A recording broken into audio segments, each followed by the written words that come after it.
Kasıb bir adamın dəvəsi səhrada xəstələnir. Nə qədər cəhd edirlərsə, onu yerindən qaldırıb karvana qoşa bilmirlər. Məcbur qalıb onun yükünü başqa bir dəvəyə yükləyərək yollarına davam edirlər. Onlar oradan bir qədər uzaqlaşan kimi vəhşi heyvanlar dəvəni yemək üçün dövrəyə alırlar. Amma heç biri cəsarət edib dəvəyə yaxın dura bilmir.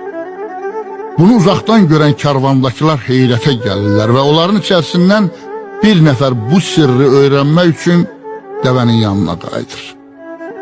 O, dəvənin boynundan asılmış boyunbağının çıxardığı səslə vəhşi heyvanları vahimiyə salaraq özündən uzaqlaşdırdığını başa düşür və dəvənin boynundan o boyunbağını açıb oradan uzaqlaşır. Dərhal vəhşi heyvanlar bir andaca dəvəni parçalayıb yeyirlər. Bu bir hikmətdir. Hekayədə adı keçən dəvə isə bir rəmzdir. Həmin dəvə bizim üzərində yaşadığımız dünyadır. O dəvənin boynundan asılmış boyunbağı isə Allahın yer üzərində seçilmişləri olan alimlər və Allahın vəli qullarıdır. Nə qədər ki o boyunbağı Allahın seçilmişləri dünyanın boynundadır, yəni dünyada yaşayırlar, dünyanın daimi rahatlığı və əminamanlığı var. Onlar azaldıkça dünyanın da rahatlığı pozulur, əminamanlığı əldən gedir. Odur ki, dünyada zaman zaman dünyanı oda qalayan, oda calayan, sərvət var, dövlət üstündə dünyanı talayan şahlardan xilas etmək üçün Allahın seçilmişləri, Allahın vəli qulları, elm, ürfan sahibləri olubdur. Deyirlər ki, zəmanəsinin tanınmış böyük kəramət sahiblərindən Allahın vəli qullarından biri olan Şəqiqi Bəlxi Harun Ər-Rəşidin müəssiri olub. Onu ziyarətə gedən xəlifə ondan bir hikmət söyləməsini istəyir. Şəqiqi Bəlxi deyir ki, ey xəlifə, fərz et ki, böyük bir səhrada azmısan, susuzluqdan yanırsan.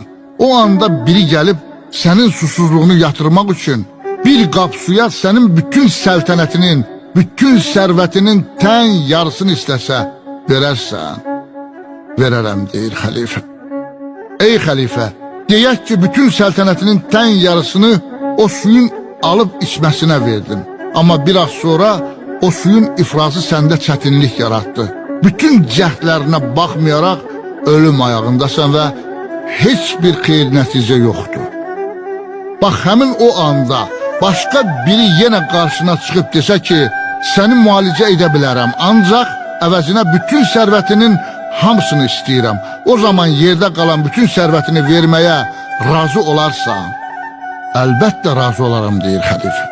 Şəqiqi Bəlxi deyir ki, əgər elədirsə, ey xəlifə, əvvəlcə içdiyin, sonra da ifrazı üçün əziyyət çəkdiyin bir içim suyun dəyərində olmayan o səltənətinə heç vaxt güvənmə.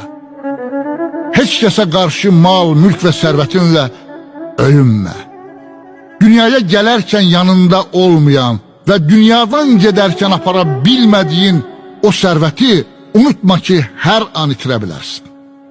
Ey bixəbər insan, bu cahandan nə yapardın? Bu can sıxıcı qəmli məkandan nə yapardın? Yığdın nə qədər siyumuzəri, dövləti, malı, durdun keşiyində, dəx ondan nə yapardın?